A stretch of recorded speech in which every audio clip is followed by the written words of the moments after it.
and that. That's the correct order. Fantastic. Only, what, like 70-something episodes? 72 specifically. Ooh. Yes. You're our 72nd episode. Not our 72nd guest, though. That's a little bit different. Welcome back, ladies and gentlemen, to another episode of Cruisin the Planet. I'm your host, Ethan Miller. I guess I'll let this song do a little more of an intro. Yeah, it's fine. It's not as well produced as some of our other works, Kyle. I will let you know. You can relax on this one. I see you've already taken your jacket off. Get nice and comfy. Don't even sweat it. I didn't even have my notes set up for this. That's totally fine. We're casual. Yeah, it's casual. Like I said, I didn't prepare anything ahead of time for this one specific show. Well, hello everybody, and welcome to another episode of Cruisin the Planet, episode 72. Today we are joined by extra special guest, someone I've been doing a lot of work with in the past couple of months, Kyle Cruz. You can say hi to the people. Hey, I appreciate y'all having me on, and appreciate all your hard work with Tarleton Athletics, Ethan. Before we get into that, we also have to say we have Cole on. Hello. Cole is here again. I believe you've been off for a couple of weeks. I have, but now I'm here to talk about all I don't know about sports, I think. Okay. That's what I'm here for, though, right? Yeah, exactly. Exactly. There we go. So, as we've kind of alluded to, Kyle is, as I like to say, a play-by-play artist. An athletics department graduate assistant for marketing is your sort of official title here. As a graduate student, you're also one of the most talented voices in the athletics department from my personal perspective. Very appreciative of that, Ethan. I think let's be a little loose on the artist part. Myself, no. I try my with best. Your voice. I appreciate that. No, I'm just blessed to be in the spot I'm in, and at Tarleton now for my 5th year, and I like I said, the opportunity I was given with women's basketball, I've kind of run with that a little bit. I've been blessed to work with some great people like my boss Casey Hogan, and then Byron Anderson, who also you hear on the airwaves for Tarleton Athletics. So yeah, like I said, I feel very blessed to be in the place I'm at, and in what is really right now a flourishing time, not just for Tarleton Athletics, but really Tarleton as a whole institution right now. Yeah, we've got currently we've moved into D1, and so we have a lot more sports that we've been doing. The relationship that Kyle and I hold is that Kyle is the play-by-play person. He goes out and does all of the talking that you're very familiar with. If you've ever listened to 100.7, whenever I've alluded to myself doing board operations for different baseball games or softball games or women's basketball games, that you've more than likely heard Kyle's voice before. And the board for every play-by-play person, you need at least one board op, and so that's sort of the partnership that we have built over the last couple of months. Was a level of Kyle's the voice, and I'm the technical side of things. Well, and I say that I'm blessed just to be a part of Tarleton and Tarleton Athletics. We're blessed with the partnership we have with you, Lance, and everyone here at KTRL and KXTR. Y'all are what helped bring us to the Tarleton community, into the Stephenville community. Without y'all, we don't have the platform that we have. And so, yeah, like I said, on that front as well, I couldn't ask for a better partnership with you guys. Y'all have always been super, negotiable with the things y'all need done, and y'all are always very easy to work with, and that's something that kind of gets overlooked in this industry a little bit, is kind of the partnership between a station affiliate and then an athletic department or a professional entity, and that's something you always want to be smooth, and it is smooth here on the home front. We try to be very, very pleasant to work with. There's always a chance that something goes awry. We manage both the stream and the downloads and the pregame and postgame shows at the same. They are. They're very stressful. Being that play-by-play person. Yeah, there's a level of it's just out of my. I've had multiple times where you've given me. I've had. I believe Byron would give a phone call to you, and then you would text me in between, literally having conversations about very technical dealings in 1 minute, intervals, while all the ads are playing in between sports plays of women's basketball games or softball games, and there are moments when it's just out of your hands. But then other times it'll be great where it's like we have no problem for 3 games in a row. Everything's totally fine. I could do it in my sleep. It's funny that you bring that up because there's always kind of that verbiage of chain of command. I feel like in a live event, it's more of a chain of demand. There's all these different people that are involved in this. And that is so true. And everyone holds kind of an equal part. If you're not doing your job here, how are we going to be able to get the people I'm saying on site? But the flip side of it is, if I can't give you the levels, if I can't give you the kind of production you need, mean, it's kind of 20-fold, Yeah. both ways. So, and then you have other people like Byron, like Casey, Lance on your front if you have something go wrong. All these people, the clock never really stops when athletics is going, because while you might not be board opping a game, Lance might need you to be over in one studio helping with something else to pick up some slack until he's able to go over, or vice versa. There could be a day where Lance, he's off with the wife and kids, and then he's got to have his phone by, because if something happens, and once again, I think, but the thing to remember about it is, if you enjoy your job and you enjoy the people you're working with, it's not demanding in a sense, but in a way, you just kind of always have to be ready for that call and ready to pitch in and chip in and help in whatever way you can. I know for a fact you have messaged me 3 times, I think, and it might not have been you specifically, but I've had 3 messages where I'm in bed. I am like ready for a nap, or like going into that post charcuterie board sleep that you get, and I get a message just like, "You at the station?" and I just go, "I'm on my way. I'm putting pants on. I'm putting boots on. I'm running to the truck. I'm like driving to the station." And you're like, "All right, we're all good. Everything's set up." And I'm sitting there just like, okay, now I sit and just like sit here, because like one thing of board op, you'll never see a board op position, and so I feel like now is my chance to sort of explain the bit. Is I sit here at the station. I have one microphone that is completely off air to talk directly into Kyle's ear. Kyle has his whatever connection he's using. Sometimes he'll use the tie line, the Merlin, the old Comrex system. They're all encoder systems that come to our area, and then I just play him over the air, and that's all I do. I just sit there and wait for him to say his couple of different lines that he says, and then I play 1 minute of ads every so often.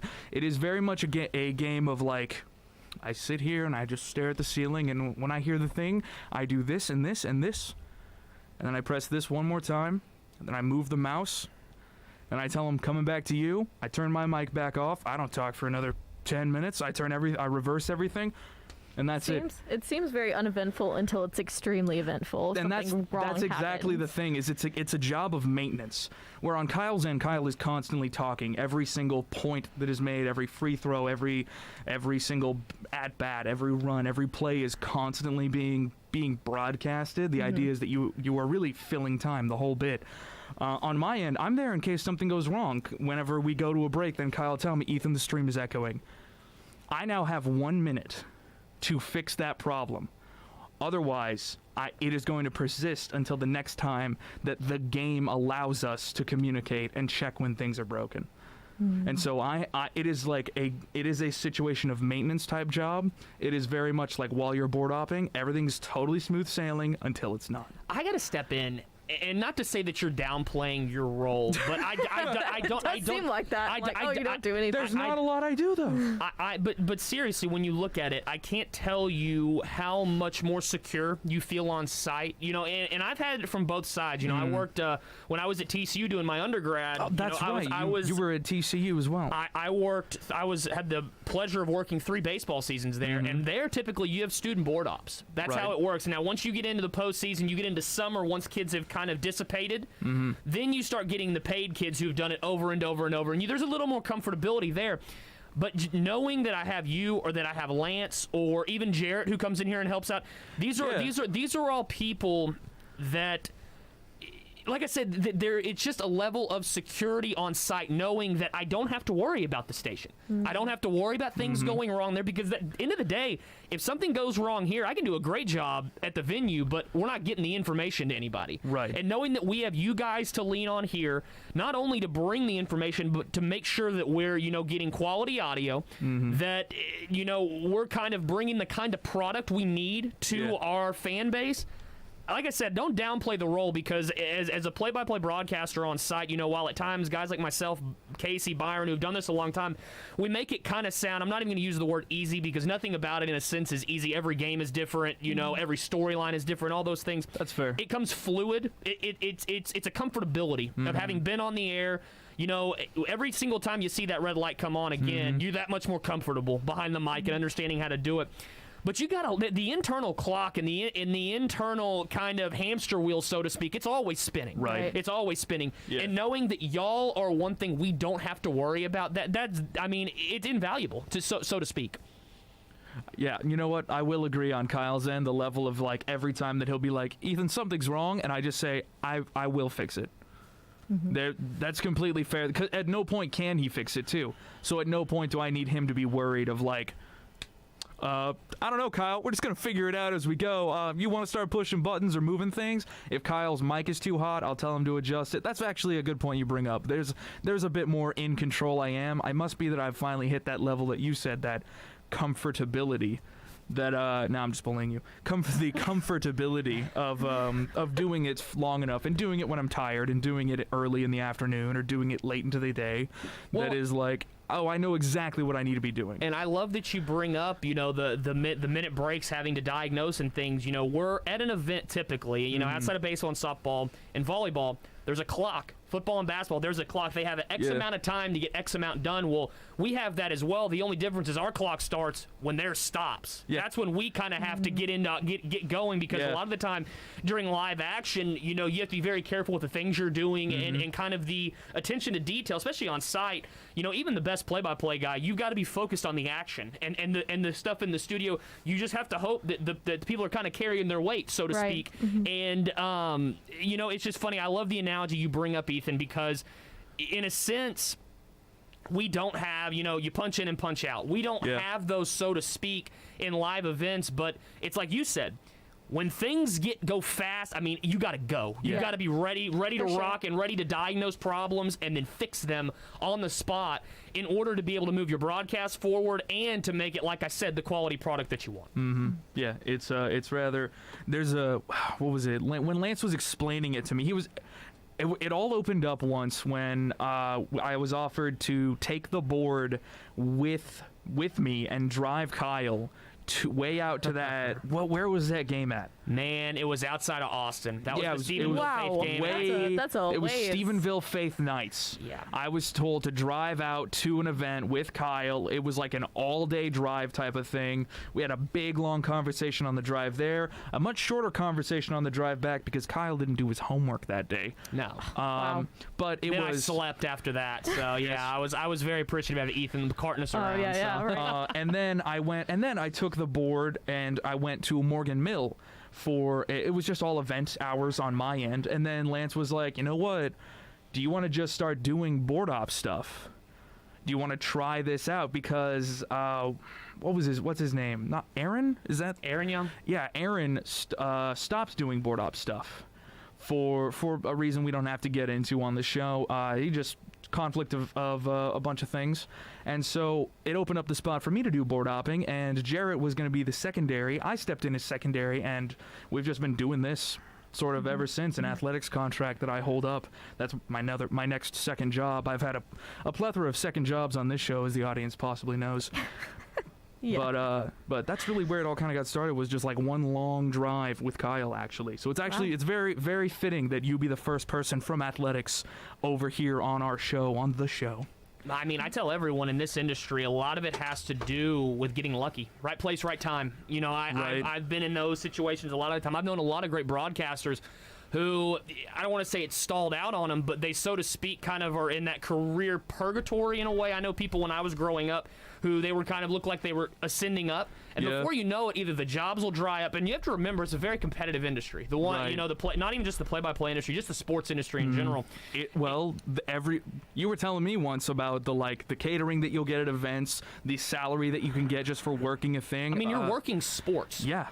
Think about how many things in life really biggest entertainment. And I know that in a sense you can find problems with everything, but how often do you deal with work issues when you're covering sports?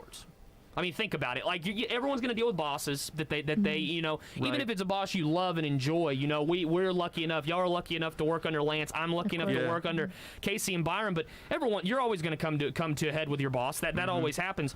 But when you look at it, when you're doing these kinds of things, radio and sports, what are usually the problems? It's not an income tax statement that got refiled wrong, or dealing with HR issues at an insurance company. You're getting to be hands-on doing live entertainment events, and these are the kind of jobs that people covet, and I talk about the opportunity. There's a magic to them.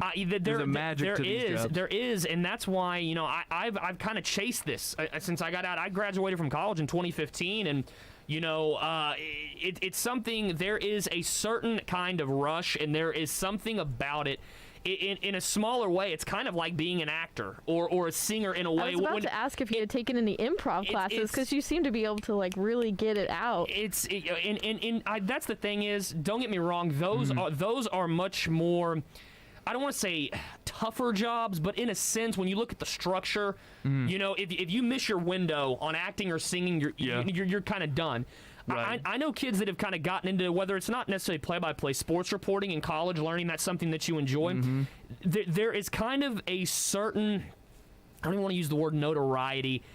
There's something just about sports that just kind of pulls people in. I feel like, and especially the kind of like the journalists, the reporters, the play-by-play people, the board ops, like you just want to be a part of it. It's not your normal everyday cookie cutter 8 to 5, clock in, clock out, go home, dread going back. I mean, there's just something to it, and like I said, it's about being patient. There's a luck to it. I was fortunate enough to be in the spots I was in to get every single job I've had. I have not gotten a job because of a resume since I got out of college. Yeah, they've all been off relationships. They've been off people I've known, being directed to the right places, working hard, and that in sports, that's the one thing we talk about. Me and Byron Anderson, who's the voice of Texan football.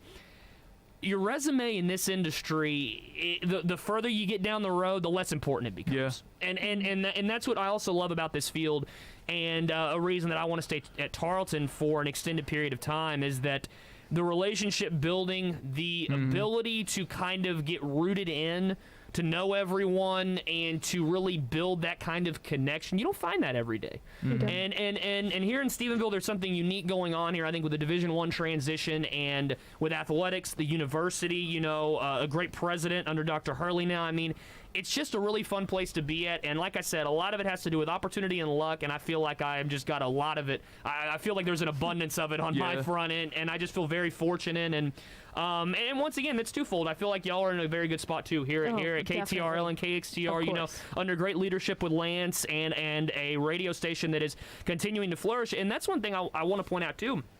Athletics is a huge driving force here. I know that it's a partnership that KTRL and KXTR are very proud of, but y'all station goes so much deeper than that. There's so much going on here beyond that, because I feel like sometimes athletics is kind of, that 800-pound giant in the room from a sense. It does. I mean, think of big. Athletics does feel like a bit of a looming presence whenever they get involved. There's like, oh, well, now athletics is here. It's a big event now. Where else? What other event? And once again, this is me purely from a numbers standpoint, a statistics standpoint. I'm big on being able to show me facts, show me evidence. Yeah, I can back that up. Every time Kyle is in doing a game or play-by-play, he is every bit about numbers of the game and the math behind it. Very fun. What other event, and not even event, what other body, student body, where else are 15,000 people showing up other than Memorial Stadium? And it doesn't make the football team any more important than it does the band, the Plowboys, Pancus, any of these things. If anything, it's kind of, I feel grateful, athletics feels grateful for the sense that we have that platform. Yeah. And I know that KXTR and KTRL, that we, like I said, the partnership is something y'all covet, but man, when you look at all of the great opportunities, especially outside this COVID world we live in right now, once the doors are kind of kicked down once again, I mean, from concerts that are hosted on campus, you'll have a terrific group of DJs here. There's a great, a lineup of talk shows, all these different things, and having seen it firsthand at TCU, I told Lance this, and this is me speaking honestly. You're not going to find anyone that takes pride in their alma mater like I do. I love TCU deep down. I mean, I'm a frog through and through. There are a number of things this radio station does at a higher level than KTCU, and once again, I'm very close with the co-managers over at KTCU. I went to school with Jeff Craig, who helps run the radio station over there. I'm very close with his partner Janice McCall. They have been doing great things, updating their equipment, but it's very antiquated over there in certain ways, and some of it's had to do with previous leadership over there, and they're stepping in now to try to bridge those gaps. But I walked in here the first time I did a football game to help as a radio host. Studio host, I should say, for the opener, not this previous football season, but the one before when we went and defeated Stephen F. Austin on the road. I walked in there and looked at that board, and I said, dude, that's not anything we had at KTCU.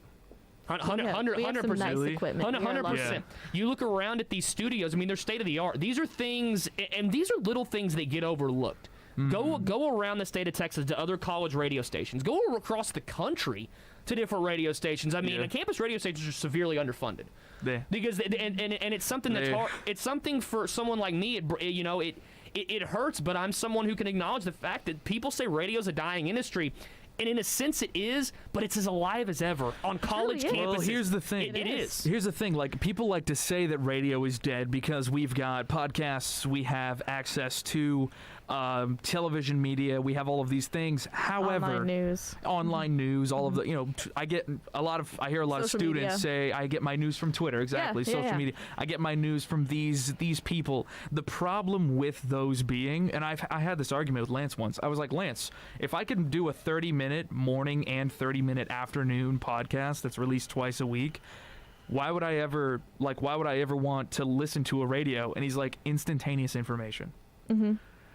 The ability to broadcast live to everyone, all they need is a receiver, completely free to listen to. Yep. That's why we still have the American Broadcast Association's emergency things. The emergency alert system still comes through radio. You get that on TV sometimes, but you're going to hear it first on radio. If you ever need news, you're going to hear it on radio. I don't want to talk about luck. I had the luck of hosting a live counting of the ballots for President of the United States this last election. By being on radio, I was able to give updated information as everything came in, something that a television show, yes, if it was doing live, but you would need access to those channels already.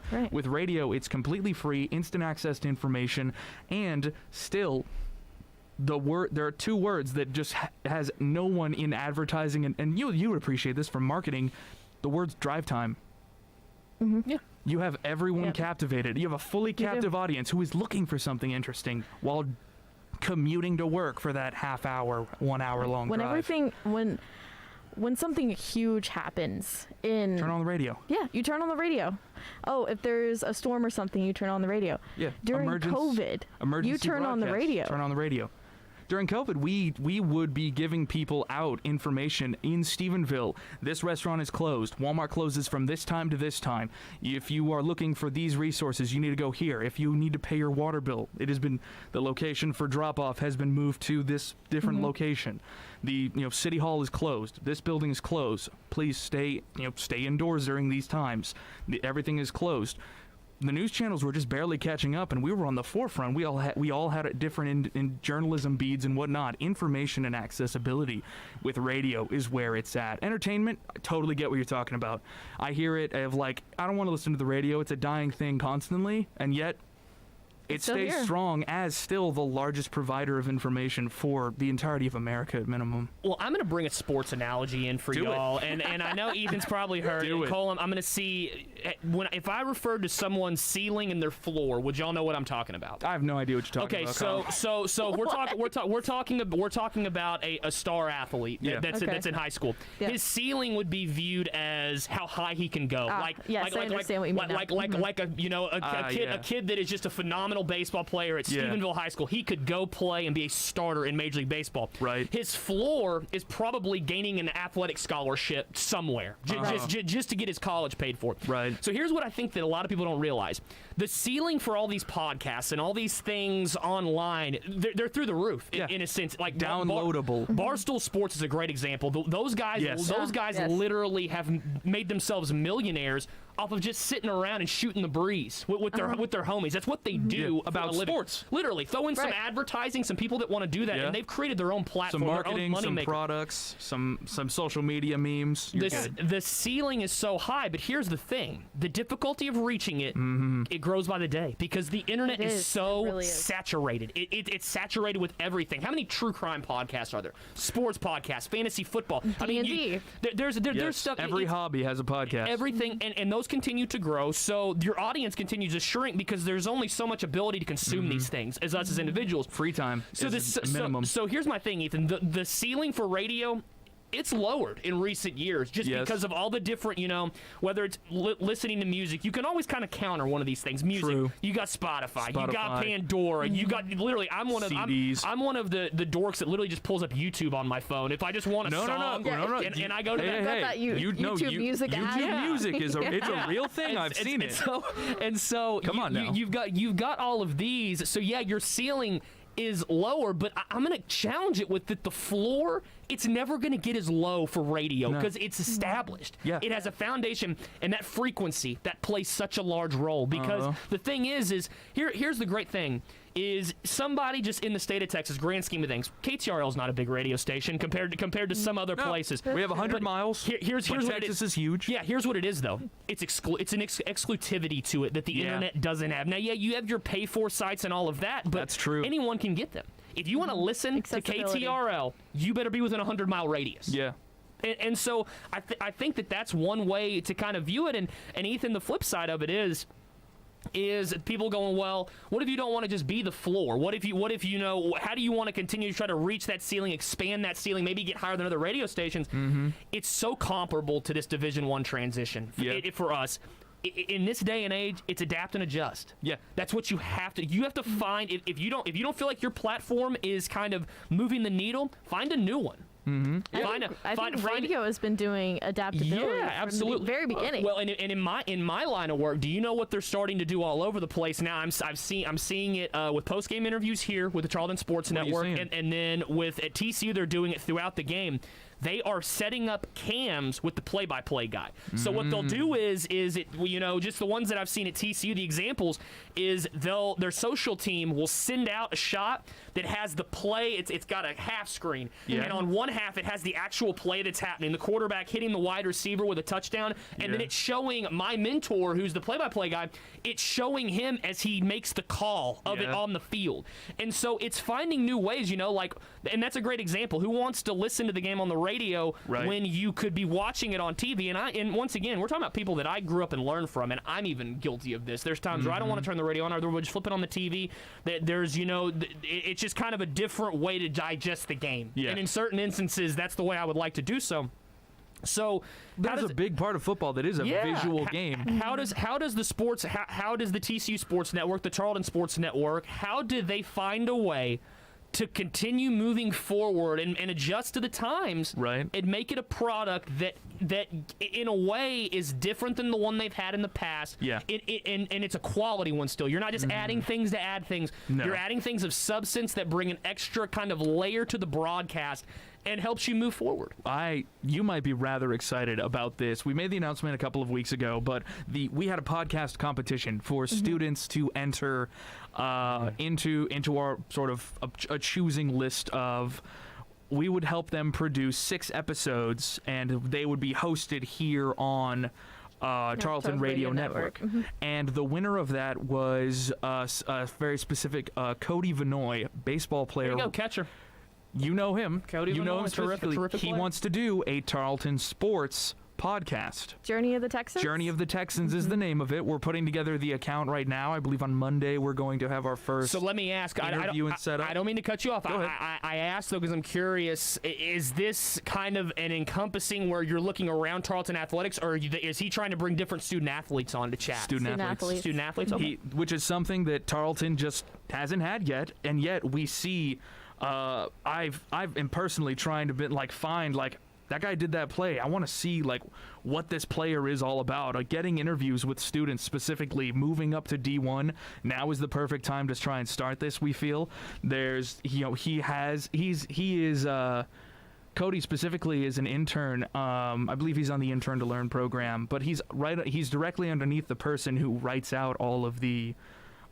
He's in our internship program. Yeah, he's with the Tarleton Sports Network. Exactly. Absolutely. He's with the Sports Network as an intern, and he's been wanting to do sports journalism, and he's taken almost all of the prerequisite classes for it specifically. An amazing pick, an amazing chance for Tarleton University to finally be, we're D1, here's all of our student athletes going into D1.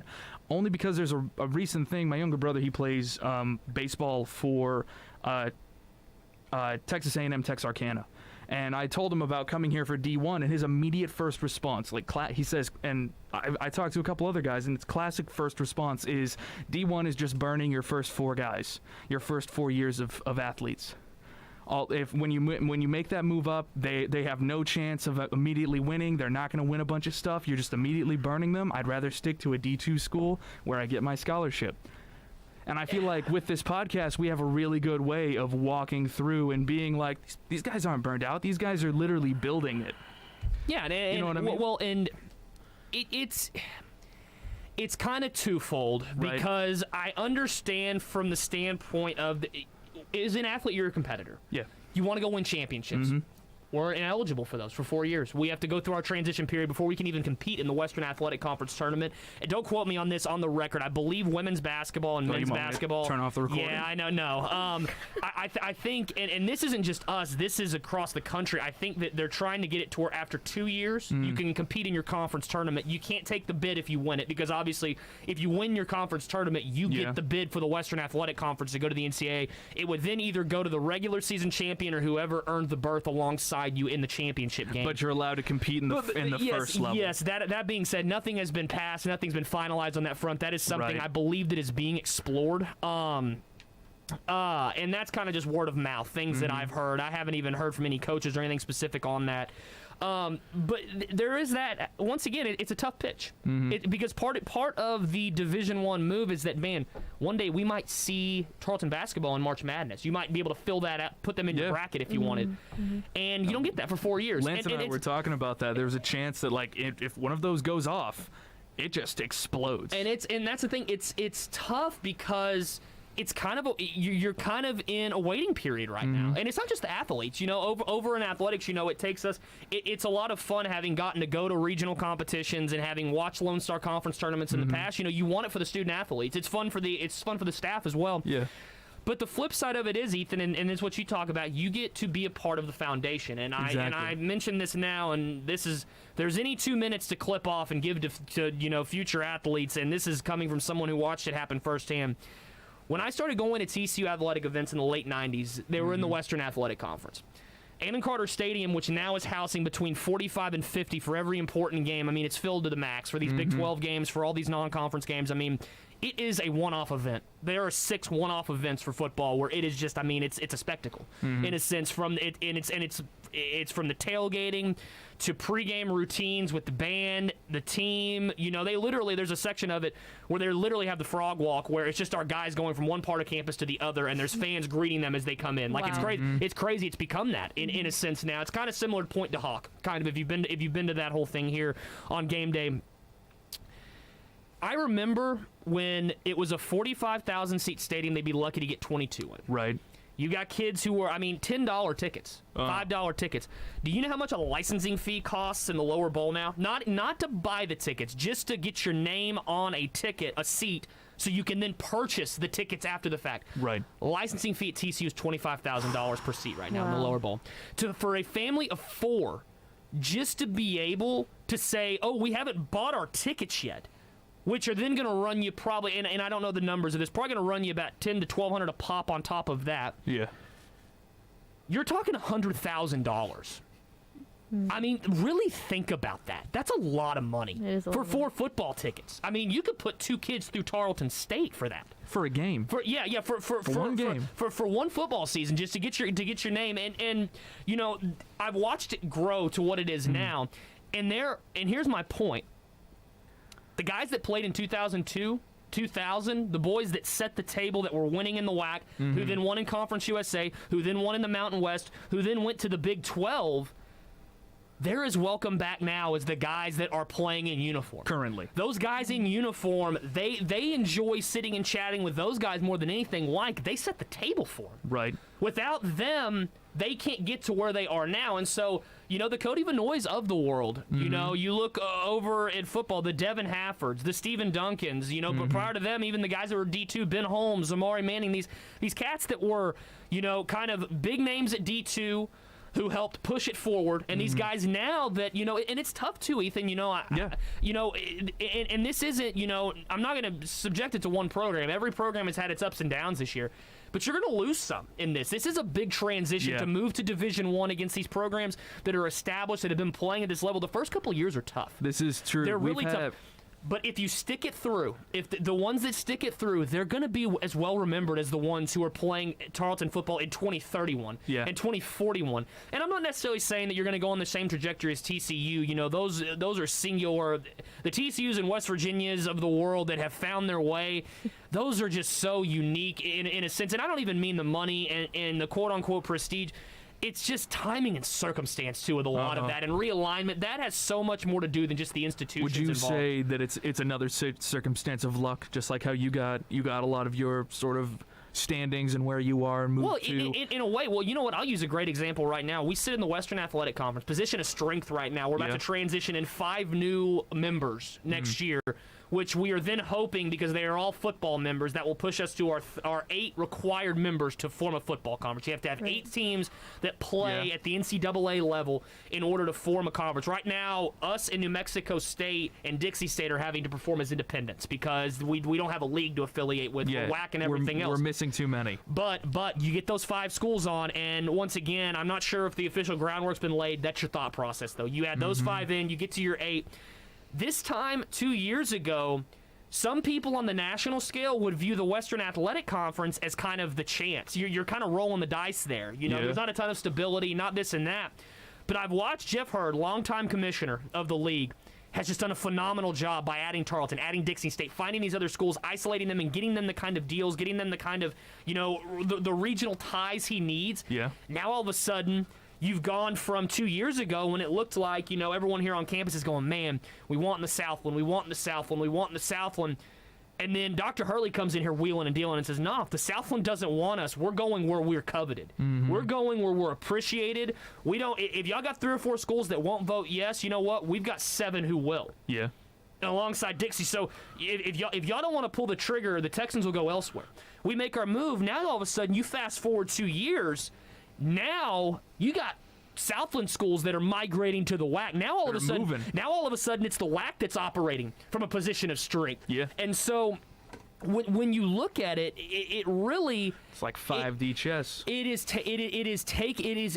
finding your window. We had our window, we got our opportunity, and now it's making the most of it. So while some people would go, well, the kids for the next 4 years, they're just wasting their time. They're not going to get to play for this. They're not going to get to do this and that. Well, that's how you see it. Right. I see a great opportunity to help lay the foundation for something that then you can come back and continue to be a part of 10, 15, 20, 25 years. We just had the 92 Legends team on the field for football at one of the last games. Oh, cool. They're the ones who transitioned us to D2.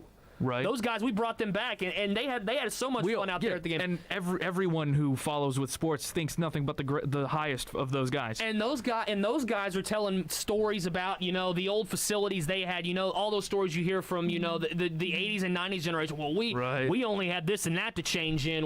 I remember when the facility looked like this. They walk into a $26 million athletic facility that's got a $3 million video board. I mean, they help do this. Yeah. And once again, we hope that in 10 years, these cats that helped usher us in with this 8-game schedule that had to fight through this COVID spring and just wait and just get their opportunity and play through. The strangest season. I hope they come back in 10 years and that the other side of the stadium matches the Lon Reisman Athletic Center, and which is the plan. I hope the baseball guys, the baseball guys at Cody Vanoy, he's gonna get to play on. They're putting $4 million right now. They're planning on putting $4 million worth of renovations into football next year. Oh my goodness! Or into baseball. Pardon me. So you're gonna see some immediate improvements. Yeah. Thank Dr. Hurley. That man ain't playing like not even remotely. He's making statements. And you have someone in that's wheeling and dealing like that, a go-getter like that, alongside someone like our vice president of intercollegiate athletics, Lon Reisman, who knows the blueprint of this university backwards and forwards. Who is, and I tell everyone one thing I love about him running this, and it makes us different.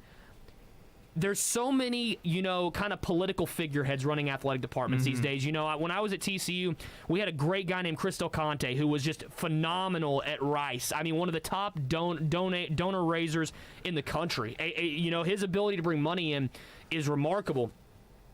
Did his tenure at TCU, moved on to the University of Texas. Yeah. Once kind of all of his challenges, he'd knocked all the doors down, and then we went and grabbed his right hand, Jeremiah Donati, who I cannot speak higher of. He's a great guy. But these guys, they never coach. They were never in it. They never sent their guys out there. They had to game plan to go beat somebody else. Now, don't get me wrong. I'm not downplaying the importance of these gentlemen. There's a reason that Cristo Conte is the highest paid athletic director in the country now in Texas. I mean, the guy, it was incredible to me the way that he could remember singular student athletes' names in a group of however many. Yeah. Jeremiah, the guy that took over, he is a terrific fundraiser. And doesn't take away from Lon. Lon Reisman, our VP, is terrific at that as well. But what I love about Coach is he is hands-on enough to where he knows what's going on in all facets of his athletic department, but he's hands-off enough to where he's not micromanaging. He is allowing people to do their job, but he wants to know there's a level of accountability at all fronts here. Yeah. You only get that with a basketball coach, a head basketball coach, someone Really? who has done it. Once again, everything is so structured, and that is something when you look at these kinds of things like our pro forma going from Division II to Division I, which has to do with staffing, he's on top of all of that. When it comes to setting budgets in a COVID year with the transition, can you imagine the challenge that brings? Lack of hiring. Having someone who funding has, freezes, this is where I tell everyone, and I think Coach would say too, we're talking about somebody who spent, a lot of what would have been the formative years as an administrator being the men's basketball coach. I think Coach would be the first one to say that there are things that I can learn from others, but there are things that a lot of athletic directors could learn from Coach. Yeah. About the devil's in the details. Mm-hmm. No details get overlooked in athletics here, and I promise you that, and Lon's a big reason why. There was a story I was told, and that for some reason it's pulling me back to Boy Scouts, but there was a basketball coach who he came in, and it's a famous story. You might be able to tell me the name. I only know the story of the first day he came into coaching these student athletes. The first thing he did, he took everyone to the court. He had everyone take all their socks and shoes off, and then he explained and worked with each of them how to put their socks on properly, so that they wouldn't get any sort of chafing or any blisters while they were playing the game. And then he taught them how to lace up their shoes, because the details mattered so much. You needed to get those down so much. Is that story? No, I can't recall the story, but like I said, that's part of being a basketball coach. And once again, I mentioned, in a sense, I think that coaches I'll look it up and see if I can find it. I was going to say that I think that in this kind of transition, during a COVID pandemic, we wouldn't ask for anybody else running this athletic department, because he is very detailed. He wants to know what's going on with all these different things. He wants to make sure we're doing things by the book from a compliance standpoint, from an academic standpoint, and then athletically, from that standpoint, wants to be competitive in everything. And so I think that that's a strength we have right now in athletics, that's balanced nicely with Dr. Hurley. I think that that's something else that we have to point out, in athletics, is that we're very appreciative of everything that him and Kendall do for us. We're in a place where, it's a critical time during the transition. We need to kind of bridge this gap correctly. It hadn't been any easier for him to navigate through a COVID year than it has us.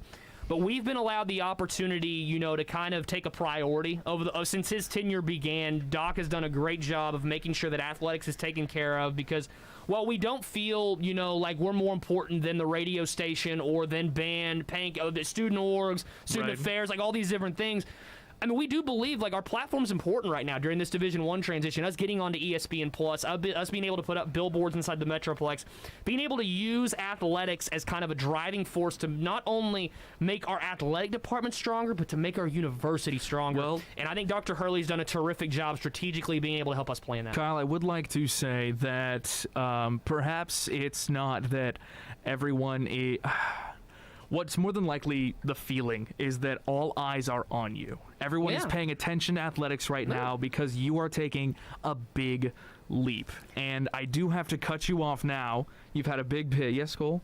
I have a question, actually. I know we're talking...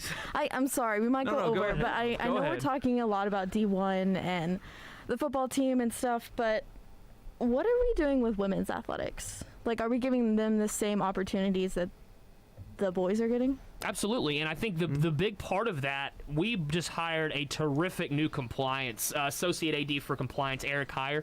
Was a cheerleader at BYU, has a law degree. He's terrific. Like you want to talk about somebody who is on the ball with everything. All of our, all of our T's are crossed and all of our I's are dotted. We're making sure of those things. He has someone under him, Rob Woodcock, who's our director of compliance.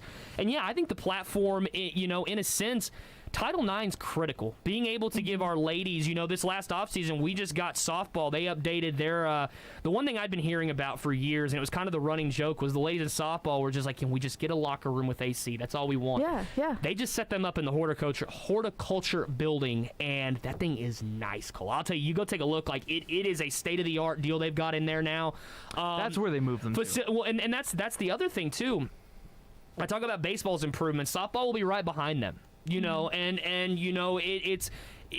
mean, we talk about the women's side of thing. I keep preaching about football. Volleyball finished 13-11 in their first year, and that's starting 1-6. Yeah. Mary Schindler, until of our transition, because she was the senior women's administrator for a little while, but then as you make your transition, you have to transition out of those things, the Division I level. And Sherry Spellmeyer, who runs our academics, does it now. She's terrific as well. But we're talking about somebody, Mary Schindler's one of the, when I look at leadership and I look at stability and all that, I mean, she is from a kind of female power position. I mean, she has kept her program.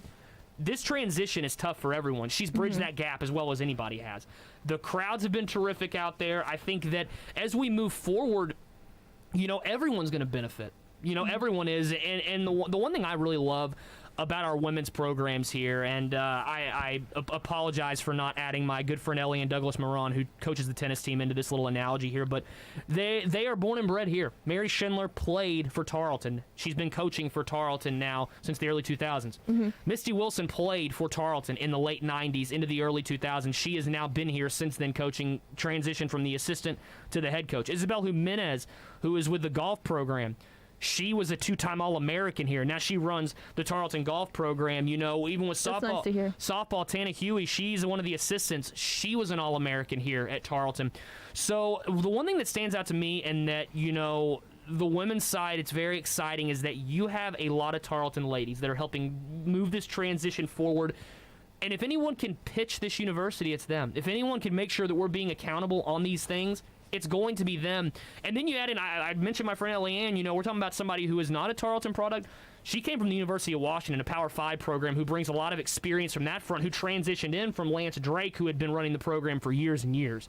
And so there's a stability on the women's side. And like I said, I have told people the job volleyball did, starting 1-6, being able to turn around. They beat TCU twice this year. They played Texas Tech really tough at home. They ended up evening out while they finished with a 6-8 WAC record. Chicago State had a weird deal in their schedule where technically those games were not counted as WAC games. I tell everyone, though, in my book, you won as many games against Western Athletic Conference competition this year as you lost. That's a victory in itself. In football, we got to give them kudos with 5-3. It's tough to schedule this year. It was tough for them to get some big boys on the schedule because, number one, those are done so far in the future, and number two, the big boys are bagging out because of COVID. Yeah. TCU, for example. Can't risk it. Yeah, TCU, for example, who we've got a future deal set up with. I'm not sure if it's been to paper, but preliminary discussions have been made. They wanted to move that game forward, but COVID pushed everything back. Of course. And so, Mary, look at how she's scheduled. Look at how they competed. Volleyball can be as proud of this. I tell everyone, when it's all said and done and the smoke clears, they're probably going to be the ones that did more with less. Yeah. In this whole thing, and so no, Colin, and I love that you asked that question, because I've grown to have an appreciation for women's athletics that I did not used to have, and a lot of it has to do with just not being exposed enough. Yeah. And there was a former famous, maybe probably the most famous basketball coach in the history of the game, John Wooden, who was at UCLA for the better part of 4 decades, I think. And I think he won, it was double-digit national championships. He's won more than anyone has by far.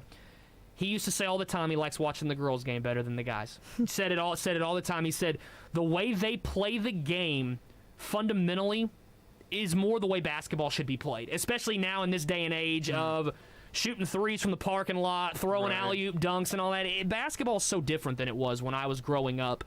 The women's game hasn't changed much, though. It hasn't. And there's and having followed that, having gotten my 5 years of women's basketball under my belt, I've grown to have an appreciation for volleyball more than I've ever had. Watching those ladies, I play volleyball. I love it. And so I think that I've grown to have more of an appreciation. Not only as I've gotten to broadcast these, but I've gotten to be exposed to these remarkable young ladies that are involved in our athletic department. I mean, Tarleton, I couldn't be more proud to be affiliated with these ladies.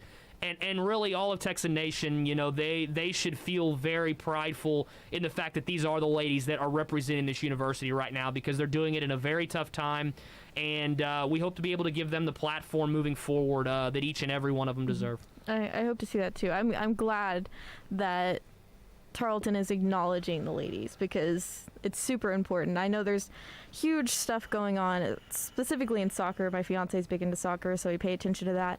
But in women's soccer, huge stuff is going on with trying to get them the same ranking that they need. Yeah, absolutely. The ranking that they really deserve. And we're adding women's soccer. We're looking for our inaugural head coach right now here at Tarleton. It's going to be awesome. I can't wait. You're talking to somebody who broadcasted soccer at TCU for 3 years, and now we're bringing one. We're bringing it to Stephenville. I love it. And the one thing that I really want to point out too, and kind of leading into what you were talking about, to me, and this is just individually, and it's broken my heart because of COVID.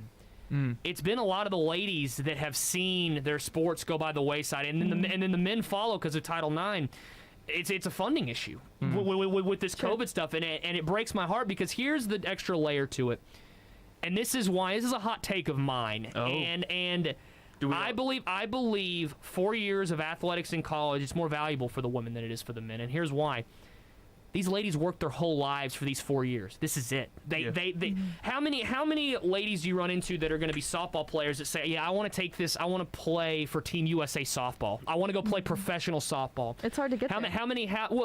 But beyond that too, it's a different mindset for ladies at times. This 4 years they view. I don't want to say that they think it's more valuable than the guys do, because I know plenty of male student athletes who are like, "No, dude. While you watch me on the floor getting the degrees, the important part. I am not devaluing that away from the men at all." Yeah. What I'm more saying, though, is generally across high school competition, and this spans all the sports, the ladies, they're just trying to get in here, man. They're trying to get their school paid for. They're trying to move their craft forward.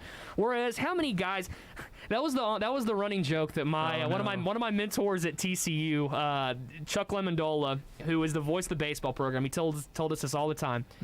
Every single one of the pro TCU baseball players are going pro. You didn't know that? Ask them. They'll tell you. They'll tell you that each and every one of them, that's their goal. Yeah. Their goal is to get into a camp when they're done and try to move it forward. Right. The ladies, they want to go get their nursing degree.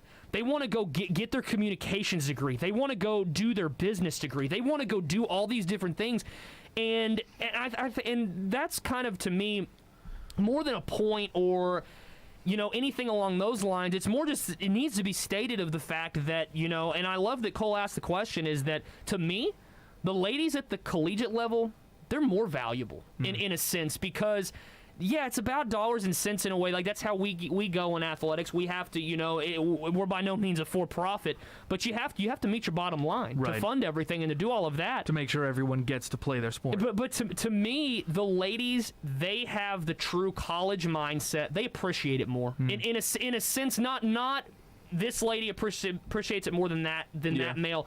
But I felt like as a whole... That whole program, that whole side of it. Yes, and once again, not to just lump them all in, because that would be wrong to say. But having seen all the things I've seen, knowing the female student athletes I knew in college, watching the ones here, and then being exposed, to the male student athletes, there's an appreciation they have for just being here at Tarleton and just getting an opportunity to represent the university. And I agree, Cole. The ladies, they're going to be a huge, women's athletics here. They're going to get every bit their due moving forward as the men do, because if you don't think they're as important to steer the ship as the men do, you're sadly mistaken. Thank you. Yeah, they just anecdotal evidence to add on to that bit. They were traveling like crazy this last season. Kyle, you went with them. Was it Yeah. the volleyball game or the women's basketball game where you were in Seattle and then all of a sudden you were right back to Texas? Oh, I mean, in just a couple of days. Oh, I mean, the women, they crammed that COVID year in, man. Oh, I mean, it's so many it's games. crazy. I mean, just from the beginning of you look back and all these. I mean, I traveled this year alone, Beaumont, Texas, to Oklahoma to Oral Roberts. Went to Gainesville, Florida, to see us play the Florida Gators. Vegas for the holiday tournament. You go in January to Seattle. You go in the month of February. We went to Chicago, Phoenix, and El Paso. I mean, you're all over the place. And all women's basketball. and this spans both sides of it. Fighting everyone at their house. The men's, Seriously. the men's and the women's. You know, the dedication it takes for these young men and these young ladies on the road to be able to stay disciplined and stay engaged with their classes and do all of that. I mean, you know, and it's a critical time for us. You know, I mean, there's all these different. When you look at the transition, I mentioned you have your pro forma you have to meet, which are staffing requirements. There's academic requirements now. Yes. You have to meet higher academic performance ratings now. You have to make sure that you're not only recruiting solid athletes, but that student comes first. Right, student Right. athlete. The student athlete, and now you've got to make sure that you're getting the right kids, not only to represent you on your respective court or field, but also that's going to represent you correctly in the classroom. There was a statement Hurley made at I think it was the tailgate that I had worked at. There was the first homecoming, yeah, during homecoming week, the first tailgate event. Byron and Casey did a 1 hour sort of pre-game Tarleton Game Day. Exactly, Tarleton Game Days live production, and Hurley was on there, and he made a big statement. He wanted to make his whole point of like that entire segment that he was on for was that we were the first ones to come in with, I believe, a 3.0 average GPA on our football team. That was a big deal. That we have a very smart student team. Yeah. Was if I'm remembering right, I could be totally off base here, but I think that like a sense of pride that Hurley was trying to make was that like they're good students. And they're also good athletes. These 4 years set the foundation for the next 40. Mm-hmm. That's the way I've always seen it. You know, the things you learn, the people you meet, a piece of paper you get at the end. It's an important part, but I mean, it's all the things that these student athletes are learning from these coaches, these great leaders that we have. You know, the relationships they're building with their teammates. You know, being able to have relationships with the fans, the other students in the student body. I mean, they're invaluable. These are things that are going to set them up for the rest of their lives. And, you know, it's, like I said, it's kind of a multi-layered deal here with this transition. There's things you're not getting, but there's also so many things that you're getting now at the WAC, with the WAC and transitioning to Division I that, you know, those were not opportunities that were available. And the other thing, too, to remember on this, and I draw the comparison, and I don't like comparing TCU and Tarleton in a sense because they're just so different. They're just, from student body to funding, the cities they're in. I mean, they can't be more different. Well, we both have the T and the U and a lot of purple. And yeah, I was about to say my wardrobe transitioned nicely. That's the one thing that I have. It's purple and white, right? But this is what I also tell everyone is that, of course, TCU athletics it boomed once they moved to the Big 12. You win the Rose Bowl, you do all of those things. The quality of the education has gotten better from a notoriety standpoint. People around the country know who TCU is now. Right. And I'm not saying that it's necessarily going to get to the same level overnight or the same level overall. I think that's what makes this so unique and exciting is that we don't know where this is going to go. It's going to be the hard work and the dedication of our athletic department and our university that's going to. And that's why I'm blessed to be where I am. Because I'm proud to be one of the people that's helping roll their sleeves up and do this thing, man. Because it's a great opportunity.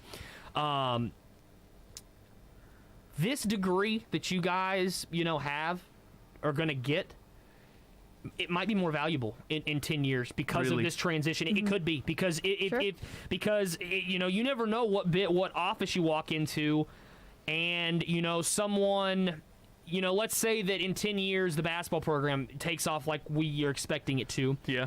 And you pull off one of those huge upsets during March Madness week. that could bust some CEO's bracket across the country that you could interview with down the road. Somebody and then does, he and- picks your paper up and he goes, "Oh, dude, you went to Tarleton State? I remember when y'all beat Kentucky or y'all beat Arkansas or y'all beat North Carolina that one day. Y'all screwed my whole bracket up." Or Yeah, or, I was there for that game. Yeah, or for another great example, football. When we played McNeese State on the 13th of February. That was the only Division I football game at any level that was going. Yeah. If you were in Vegas, and the reason I put it in those terms, I was in Chicago at the time, and we stayed when we had to rebook our flight. We stayed across from a casino, and my buddy that I was staying with just mentioned that. He goes, "Yeah, man, if someone wanted to go across the street and place a wager right now, and you wanted to bet on football, you got one game you can bet on. One of Tarleton's in two that game. teams. Tarleton's in that game. One of two teams. It's a huge deal. We're on sports. All eyes on us. And while the end of that game did not go as we would have liked, we got on Sports Center that night. Scott Van Pelt had it on there, because Ed Orgeron, who's the head coach at LSU, just won a national championship 2 seasons ago. Right. His son ends up running in the game-winning touchdown here.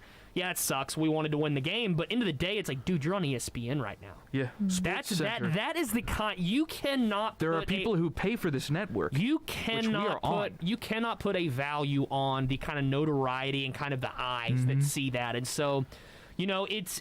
The transition, it's just giving. There's so much opportunity available now, I think, for not only athletics, but the entire institution of Tarleton State University. And like I said, I'm very, very blessed to get to be a part of this right now with a great group of leaders who I know are going to transition us in the correct way moving forward.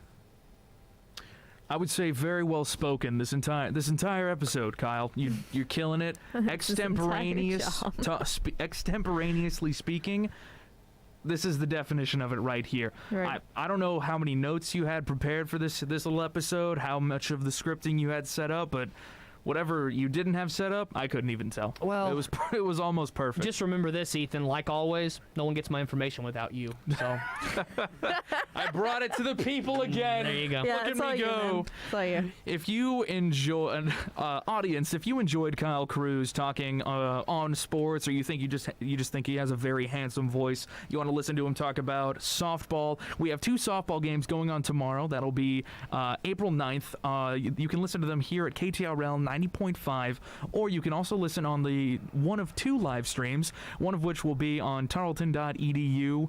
tarletonsports.com/live, I believe, is the live stream there. You can also listen to it at tarletonradio.com. That'll be KTRL's live stream address that we go to. It's broadcast live the exact same time. Of course, we don't want you to listen to it or watch it on the TV, as we just had that big conversation about radio being a thing. So please do give a listen. Kyle will be doing both softball games. That's going to be a big one for you.